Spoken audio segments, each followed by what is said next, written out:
kids. This is Learning to Dad I'm the cool dad. That's my thing. with Tyler Ross. What I do have are a very particular set of skills. I'm gonna have fun, and you're gonna have fun.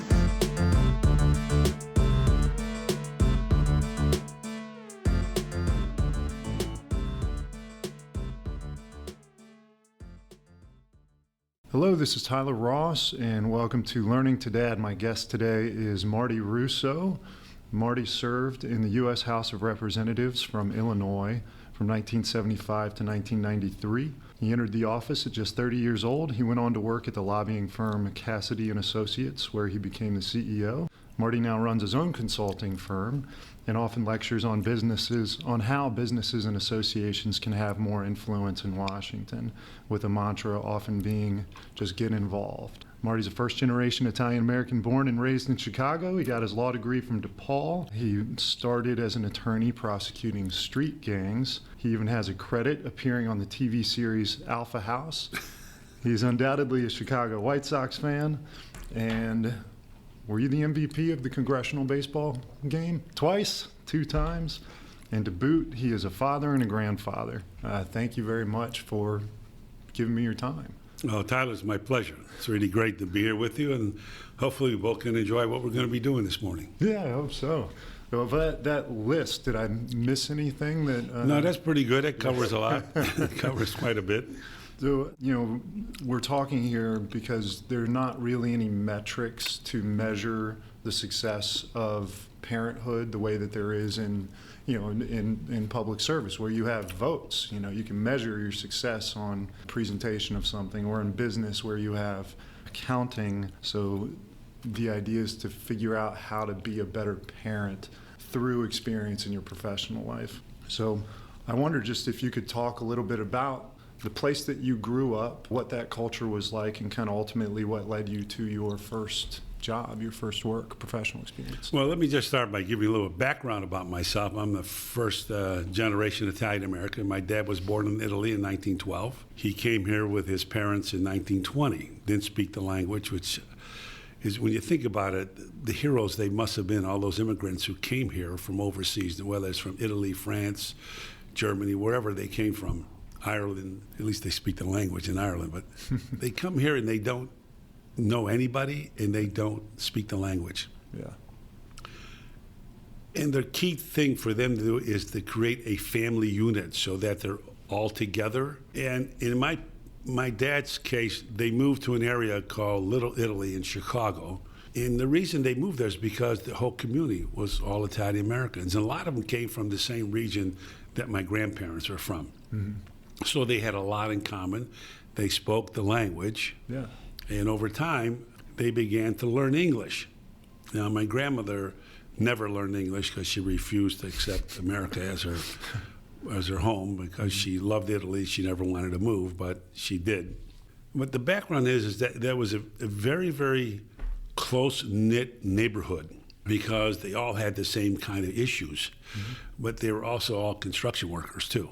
They worked hard for a very hard life, trying to raise children in that kind of an atmosphere. But I wouldn't trade it for anything. It was an eye-opening experience. It was a tough neighborhood, so you had to earn your spurs pretty quickly. But you learned a lot about life quickly because of that. And my dad worked 3 jobs while I was growing up, so I hardly saw him, but he was the person who gave me the most inspiration, because when I did get to see him, he spent a lot of time talking about what would be great for me, for my future. And the key word that always came out of his mouth was education, education, education. My dad actually went to 2 years of junior college before he had to quit and go out and earn money. Now, in Chicago? In Chicago, yes. My dad was an accomplished musician. He played 7 instruments. Wow. He played for Sally Rand at the World's Fair in 1932, and he played with the Wayne King Band. Wow. And during the Depression, he had a thing called Claude Russo and the 10 Hot Shots. That was a band, and they would play at speakeasies and get cash, and that's how the family survived during the crash. Yeah. So my dad was out there doing that while he was still going to school. He was an engineering major, and he's a great, great engineer. Obviously, when you start learning music, it's all mathematics, and my dad was a mathematic genius. Yeah. So that's why he could play so many instruments. The interesting thing was he can play those songs that he played 50 years ago, pick up his sax and clarinet, and play the same tunes. Just like Never that. with a piece of sheet music. And he could play the violin, he played the piano, he played the mandolin and guitar. So he was an accomplished musician, but he always said, education, education. Remember this, Marty, and never forget it. Once you have your education, nobody can take it away from you. And then if you're in the right place at the right time, that education makes a difference for you. Yeah. So he was a person that really made me want to do things. And watching him work 3 jobs, it's almost hard to believe that you can find 3 jobs in that amount of time. Right.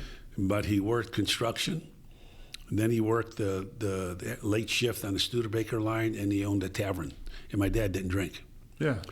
But he did all that because he had 4 kids at home.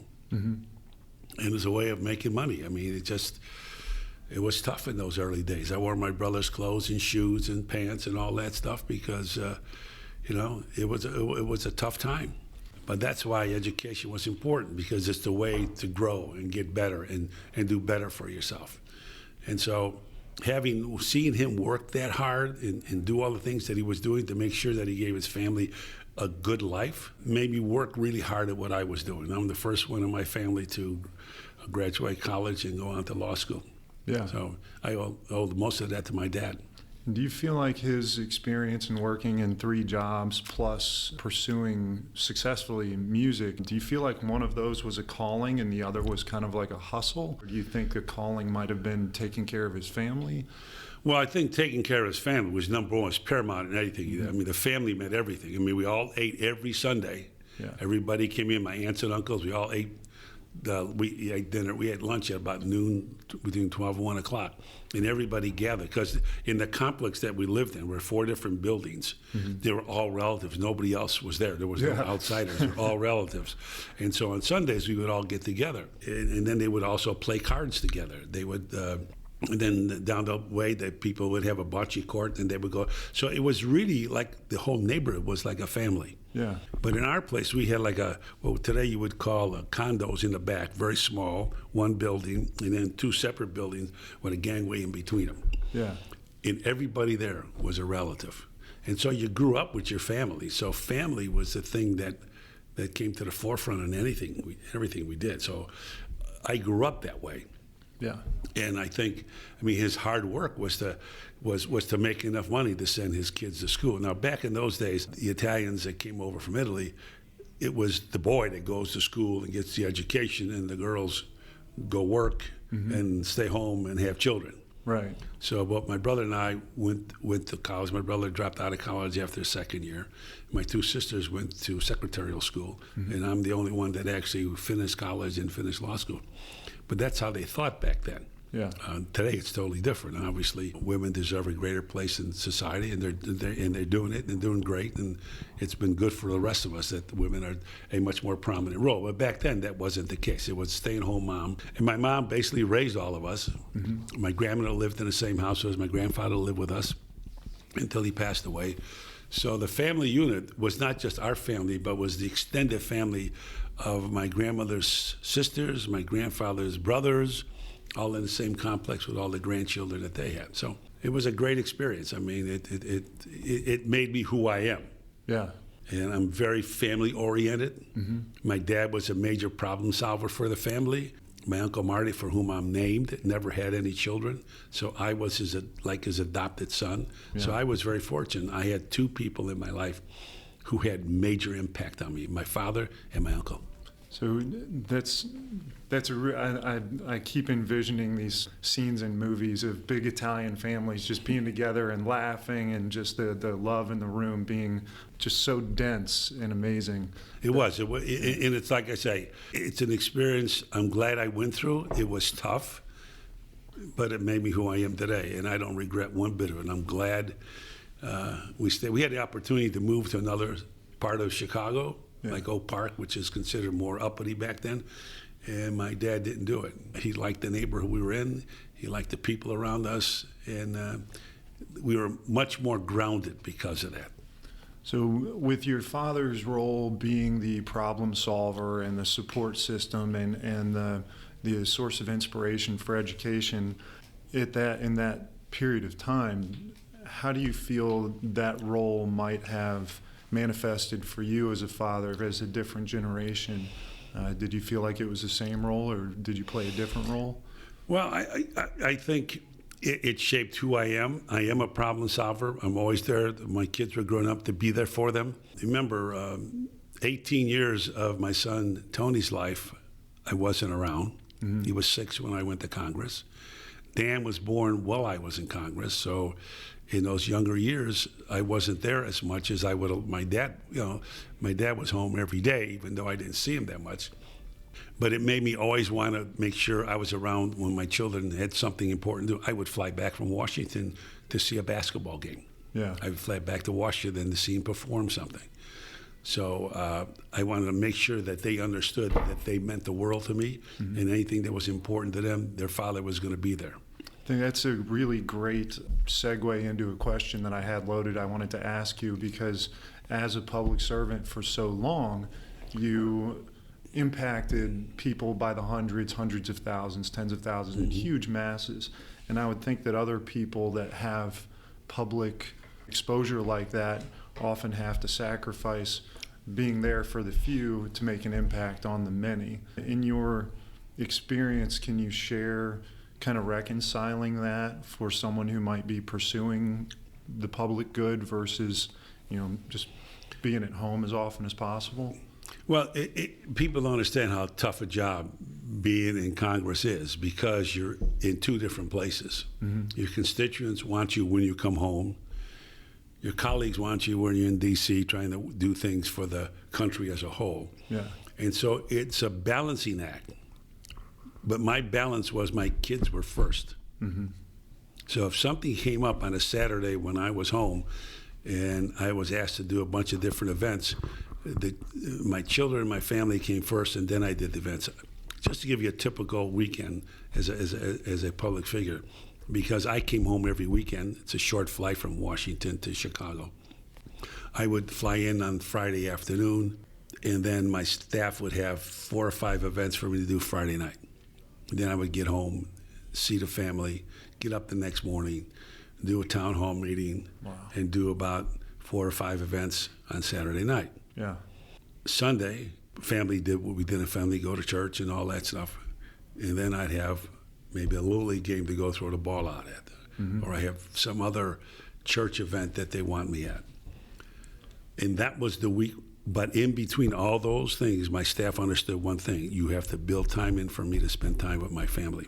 And if my son had a basketball game, which both boys play basketball, I'd be at the basketball game, because I wanted them to know that they were the number one priority. And they knew that. And I think even though you're away, like I would call every day, I would speak to them on the phone to let them know Dad missed them, cared a lot about them, and was involved. And I had a great wife. I have a great wife. I mean, we were married almost 53 years. She carried the burden. She was a school teacher. She carried the burden of raising my children while I wasn't around, at the same time working full-time as a high school teacher. And I had wonderful, wonderful in-laws. My mother-in-law is the greatest woman I ever met in my life. She took care of my children while my wife was at school, and then she was there to, her and her 2 daughters who lived with her would take care of my children when they were out of school and give comfort and company to my wife while I was gone. Mm-hmm. So the whole support structure that I had made it a little easier. A lot of members had a very difficult time. Members get divorced after a while. They're not home enough and things happen. And so it's, people don't understand, when you have 2 different homes that you have to go back and forth with, and you have responsibilities in 2 places, it is a strain on any marriage. Yeah. And on any family life. And the question is, do you have the right person with you to be able to make it happen? And I did. So living in those 2 worlds, I wonder if you had to make transitions every time you went from Washington back home, and I'd imagine in the public eye, you have to be careful about, even the most simple of comments being taken out of context and having to be careful how you communicate. Did you have to change the way you communicated at home? No, I didn't, because there wasn't any social media back there. So basically, if I'm at a town hall meeting and I'm getting into it with a constituent, I was myself. Mm-hmm. And I think they appreciated that. I mean, I was a very candid person. Yeah. And they asked a question, I gave an answer. Even if they didn't like the answer, this is how I feel about things, and we would debate it. They don't do that today. But back then, you can have some really good dialogue with your constituents. Mm-hmm. And it was good. It was good for me. It was good for them. It was better for the country, and that people understand why you do things.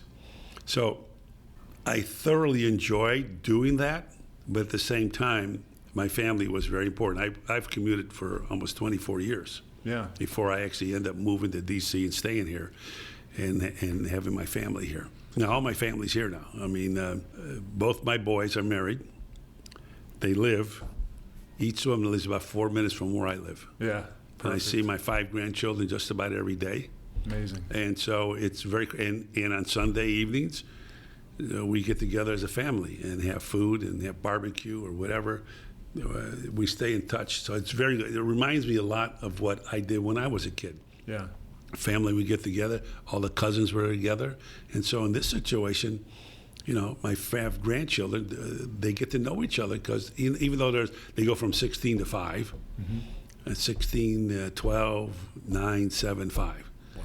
So they're around each other. Yeah. And they help each other out, which is really great. And I sit there as a grandparent and say to myself, wow, this is really cool. Yeah. This is how I always envisioned it to be. And you never stop being a dad. Mm-hmm. So even when the kids grow up and adults and they have their own family, you still never stop being a dad. How's it changed? Like when you were raising your boys and then now your grandfather and your boys are adults with their families. How's your role as a dad or grandfather? Well, my changed? role as a dad is to be inspirational. Yeah. As much as I can, because that's what my dad did for me. I could tell you a story about when I wanted to quit law school. I've been in school since I was 4 years old, and after my first year of law school, I was actually burned out. Law school was not easy. It's a tough grind, and I had gotten out of undergrad school in 3 years. So I went to school summers and nights. Mm-hmm. I'm one of these impatient people. Yeah. I wish I could get it done yesterday. So I did all my credits in 3 years. Mm-hmm. Then went to law school, and then my first year of law school was like my elective hours. So I got 2 degrees in 6 years.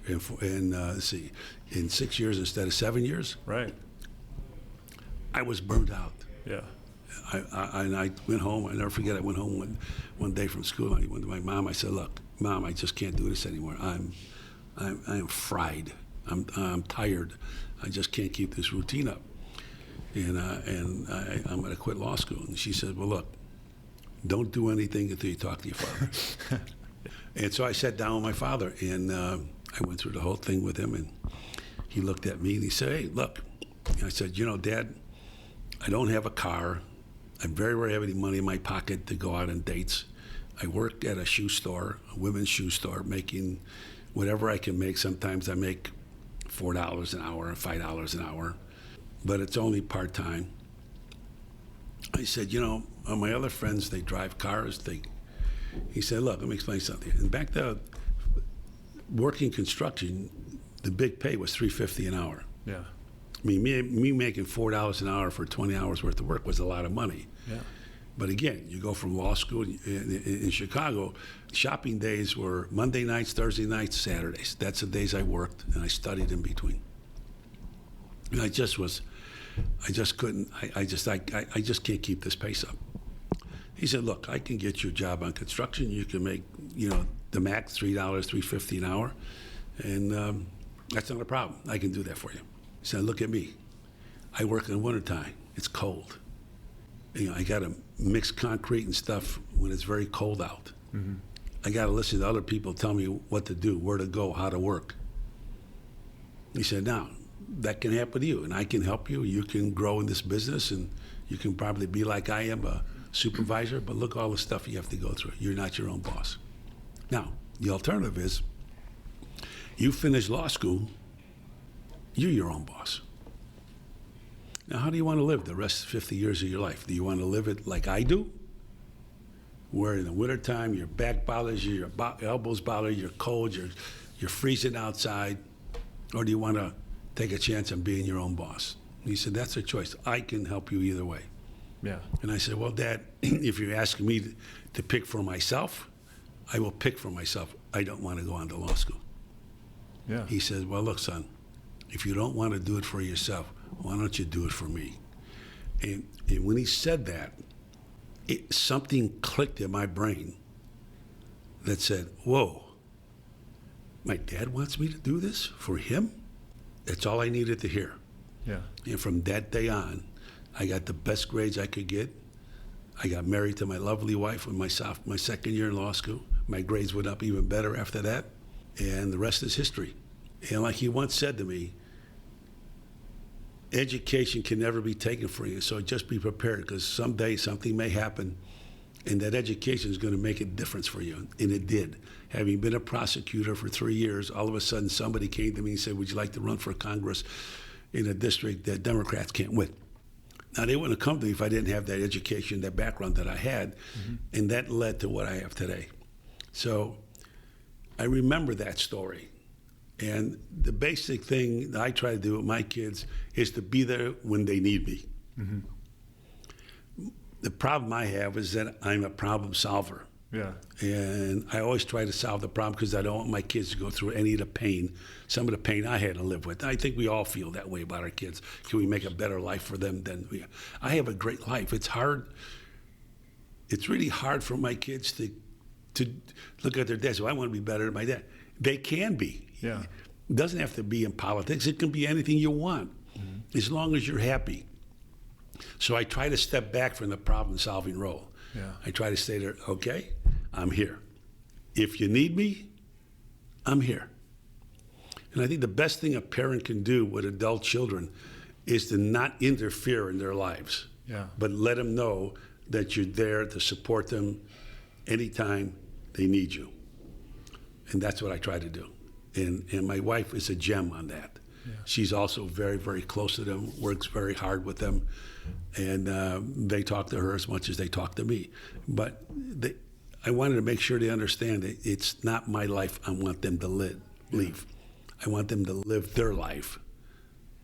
And I think both my boys are doing a very good job at that. They're very happy, and they've had some struggles. There's no question. My son Tony almost died of leukemia at age 26. Yeah. He's a survivor. It's a great thing for me. My son Dan, he's happy in what he's doing. And so I just try to be there for them. I think one of the things that I've learned that I wish I knew way back when is to be a good listener. I think the key is to make sure you allow your kids to talk with you, that they know that they can speak with you at any time they want. That's something I learned over time. I wish I'd have had back then. Yeah. But it's doing me in good stead now, and I've basically indicated to my kids that's one of the things that they should do with their young children. The key is listen to them. Give them the opportunity to express how they feel to you. Yeah. Don't always step in and say, well, here's how we're going to solve it. This is what you need to do. Go here, go that, and I'll take care of this. You take. It's not. You can't solve all the problems for them. Sometimes they have to make the mistake so they can learn from the mistake. Right. And so my whole purpose, even with my grandchildren, I want to listen to you. Tell Grandpa what's the problem. Yeah. That's wonderful. And then they open up to you.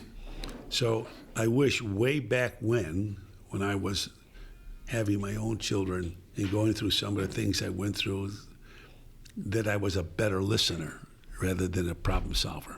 There's a big difference. Yeah. So that's what I would do. I mean, my recommendation to people out there who are listening is listen to your kids. Give them the opportunity to open up to you. Don't always say, here's how you do it, I'll solve this, I'll make a phone call for it. Don't do that. Listen to them. So is there a trigger or kind of a mindful practice that you might recommend that could put somebody in that place to, instead of, go with their gut and try to fix the problem, step back and be patient with it? Tyler, my problem is I didn't learn that until later on in life. I realized that I moved too quickly. That's a plus for me and a minus for me. My strength is my weakness. Yeah. My strength is I want to solve the problem. Right. My weakness is I want to solve the problem. What you want your children to learn is you make a problem into an opportunity. Yeah. That's the key. Things are going to go wrong. There are going to be problems in life. But you have to look at the problem and say, okay, this is my problem. Now, how do I take that problem and turn it into an opportunity? To me, that's critical. And that's the thing that back then I didn't think about. I thought about, oh, there's a problem, I'm solving it. Yeah. Boom, done. I've probably missed a bunch of opportunities of making things even better for my children by allowing them, you make the mistake, we figure out what the mistake is, we're sorry for the mistake, but now what do we learn from the mistake? What's the opportunity that comes out of that mistake? And that's the thing I think is very critical today, especially today with all the things that are going on with social media and the pressures, the peer pressure that goes on. Focus on, if I make a mistake, how do I turn it into an opportunity? That's the thing I tell my children today. Yeah. The thing that you said about trying to help versus solving the problem, help creating the opportunity, it reminds me of a thought I have about non-parents. I feel like people without children don't understand the depths of emotions associated with having kids. How much you can actually love someone isn't apparent until you've had a child. Do you think a child can love their parent back at that level? I don't quite follow the question. You're saying Well, we'd all throw ourselves in front of a bus for our kids. And before kids, we might not have felt that way about anybody. I've never cared more about anything in my entire life than my children. And I wonder if my kids will ever understand that, if my perspective is tainted by how much love I have for them because they don't understand it. Oh, they understand it. Yeah. Yeah, they understand it. And in giving the love you're giving them, you are inspiring to be the person they are. Mm-hmm. So they're sitting there. Maybe they don't totally understand it, but children are so impacted in how their parents treat them when they're young. Yeah. Remember, they're absorbing knowledge. They don't have a lot of knowledge. What we feed them is the knowledge they have, what they see, what they hear, who they play with, what people say. They're absorbing all because they're just here 3-4 years on earth, 7, 6, 7, 8, 9, 10 years. They're absorbing. So we have to make sure we're inspirational. Mm-hmm. We love them. Because hopefully when they grow up to be adults and have their own children, they then reflect what you taught them. I saw something about one of the actresses, a famous actress, about what a horrible childhood she had. Mm-hmm. And now at age 80, she finally understands it. It took her 80 years. Yeah. So the impact that parents have on their children is awesome. Yeah. It could be really great. It could be really horrible. Mm-hmm. So if you're concerned about how your children are going to view it later on in life, it depends on how you treat them now. Yeah. It's a lasting memory. It never leaves their mind. So the subconscious never forgets. The conscious does, but the subconscious never. So, like I said, when I had this big choice of deciding whether to go or not, my conscious mind said, I'm sick of this. I don't want to do this anymore. So I'm ready to quit. Yeah. And then when my dad hit me with do it for me, it's like all the things he did for me in my entire life, working 3 jobs, doing all the things he could to be around us and helping us, it all just came right out to me and said, wow, he did all that for me, and all he's asking me is to finish my education. I think I can handle that. So it was bred in me. I didn't know it was going to ever happen like that, right? Yeah. But because I had this wonderful experience with my mom and dad, that at the moment of truth, when he pushed my button, I reacted to the button. And that's all because of everything he did before that and was doing at that point. to have that moment of awareness like that. Yeah, it was unreal. so I mean, I tell powerful. you, it's kind of spooky. It was like, oh, you know, it's like, you know, and I hope I've been an inspiration to my two sons. Yeah. And I try to be an inspiration to my grandchildren, especially the two that are older. I think that's my role. My role is to be inspirational, to love them and help them, and most of all, listen to them. Yeah. Now, where were you in your professional life when you had your first son? I was a practicing lawyer, local practice, when I had my son, Tony. That was in 1968. And did that impact your decision to be a public servant in the form of being a congressman? No, not really. I didn't aspire to that. My job was to be a good lawyer, provide a good living for my children. I only had one at the time. During those first 6 years before I went to Congress, I mean, I spent a lot of time with Tony. Yeah. And I would say, because I spent a lot of that time with him at such early, I, over time, had a much better and closer relationship with him than I had with Dan early on, but over time that changed. And the relationships are very strong, but I will tell you, because I was home every night and saw him every night, had a better effect on him in terms of me and him, whereas Dan, I wasn't home except on weekends. And I think I missed out on some things I would have liked to have done with him as I did with Tony from age 0 to 6. Yeah. But in the long run, because you show the love, you care, and you do things with them, you can overcome some of the time when you weren't. Look, my dad worked 3 jobs. I hardly ever saw him. Yeah. But when I did see him, it was quality. Yeah. And that's what I try to do with my children, myself, because when you're gone 5 days a week, and then sometimes you're traveling and you're gone, you're speaking somewhere, you're not home all the time. When you are there, they have to be the center of attention. So it's quality versus quantity. I've noticed a difference in myself trying to be more present for my kids, because we live in a world of just extraordinary distraction where, being 100% engaged in one thing is becoming increasingly difficult because we've got phones and iPads and televisions everywhere. Do you have any comments on kind of watching, your experience as a father and watching your grandkids having all these things, or just the world in general? Well, it's very different watching my grandchildren versus my children. My grandchildren, these young kids, live on iPads and video games that they see. So I try to have a little bit of a restriction on them when you're at the table, nothing, and no more than an hour a day when you're around me. Yeah. I think my boys both do the same thing, so the kids are beginning to learn that there are limitations, because you have to set limitations. Otherwise, they'll just keep doing what they're doing because that's what they want to do. I think it's a lot tougher job today because of all these distractions that are going on.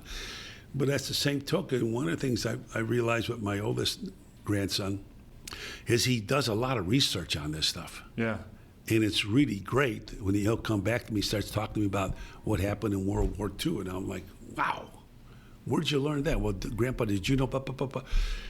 So the tool that they have can be a great tool, an educational tool, versus just a fun and game tool. Yeah.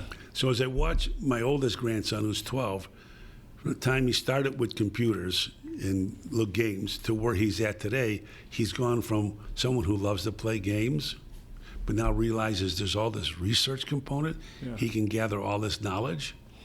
And I think it's incredible. And I hope my other grandchildren, as they get older, will follow in his footsteps. I think there's a way to encourage that curiosity. Well, I think as a parent, your job is to do that. Yeah.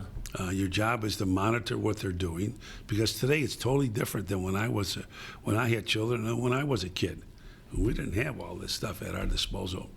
I mean, I'm not knocking it. I think it's, if I want to look up something, I go to my iPhone, I hit something and I put it in, and up comes the answer. I mean, I never had that when I was a kid.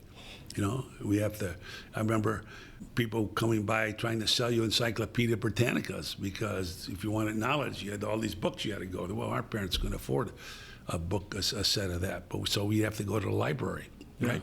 Yeah. Today, the kids, They pop up something, and there it is. Even today in law school, if you want to do research in law school, you just have Westlaw on your computer, push a button, you put what you're interested in, and all of a sudden all the cases pop up. I never had that. I had to go to the library and look at them. You know, it's so different. I think that's why we expect so much more from children today. Mm-hmm. I think there's a lot more pressure on them because we are demanding more from them. I watch with my grandkids. Even in fourth grade, the courses they're studying, I didn't get that until I was in high school. Yeah. So all this information actually is terrific if you channeled it correctly, because it's there to educate them. And so because we have all these tools, we expect students today to do much better. Yeah. And frankly, they do. Yeah, and you talked about monitoring kids and restricting kids. That's a great opportunity to ask you about punishment, because I view punishment, it's like if you're bowling and you put the inflatable things in the gutters to keep the ball from going into the gutters. You give them a little bit of a path, but you don't want them to go into the gutter. Mm-hmm. But what's your opinion on punishment and kind of the evolution of it? Well, the evolution is a lot different than when I was a kid on punishment and when I was a parent as punishment. Look at it today. That's why I said if there's anything I've learned that I wish I knew back then, was the ability to listen to my children. Instead of punishing them, I think, they made a mistake. What you need to do is sit down and have them explain to you. Mm-hmm. Why did they do what they did? Talk to me. Tell me why. And I think if you do that, this idea of getting punished by physical, you get slapped on the butt or whatever, that accomplishes absolutely nothing. Yelling at kids accomplishes absolutely nothing. Maybe in the old days they did, you were afraid, whatever. I didn't have that problem. My dad wasn't that type of person. But I think what we're missing in society today is the ability to say, okay, I'm confronting the problem. My son made a mistake or my daughter made a mistake. Okay, I have a choice. I can yell at them. Mm-hmm. I put them in timeout, this thing that I learned about years ago, put kids in timeout. Yeah. I don't think that helps them understand what happened. Right. I think what we need to understand is why did it happen? Mm-hmm. So talk to them. Yeah.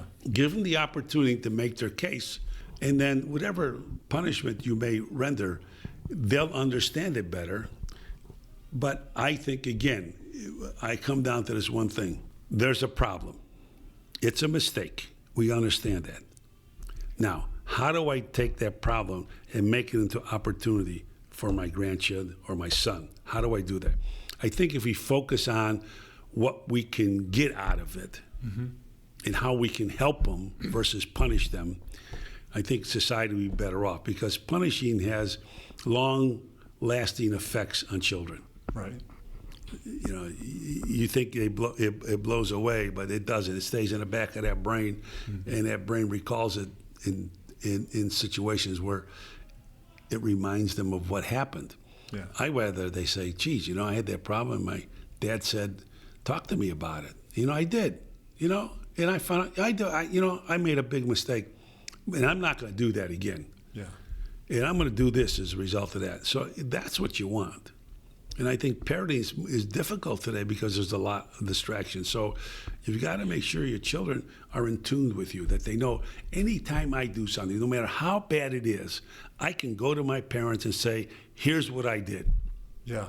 And I'm sorry about it. Help me. Yeah. Isn't that great? I think that's wonderful. Yeah. I think it's really great. Talk about education for a minute. If you had a magic wand and you could wave an educational system in front of your grandchildren, how would you want them to be educated? Well, I think it's up to them. Yeah. I think the real true is that what are they like? I mean, not everybody has to be a lawyer. Not everybody has to be a doctor. I mean, there's a lot of trades out there that we need. We need electricians, we need plumbers, we need scientists, we need engineers. We need policemen, we need firemen, we need teachers. You have to encourage them to find what they like, mm-hmm. not what you like. Yeah. Now, it was drilled in me by my Uncle Marty that the greatest thing in the world is to be a lawyer. I never thought about anything else because I adored my uncle. He died very young at age 52, and I hadn't gone to law school yet. I was going to be going to law school when he passed away. So I never thought about anything else. I was like, this is what I'm going to do. But there's so many options today, and And you just have to have the child pick it out, see what they like. Maybe it's an airline pilot. Maybe it's going into the Navy, and maybe it's going becoming a Marine or an Army they have to figure that out. You can help them if you listen to them. If you dictate to them what you think they should do, I think you're making a huge mistake, because then they're not going to want to do it because they want to do it. Yeah. And so, to me, that would be the key for me, is tell me what you're interested in. Now, in 7th grade, or what they call here, middle school, junior high, you may think you want one thing. I always wanted to be an engineer because my dad was one. He has an engineering background. Look what I ended up. I ended up in law school, ended up a member of Congress, something that was never in my thinking. Yeah. Some people grow up all their lives wanting to be a public figure. I never did.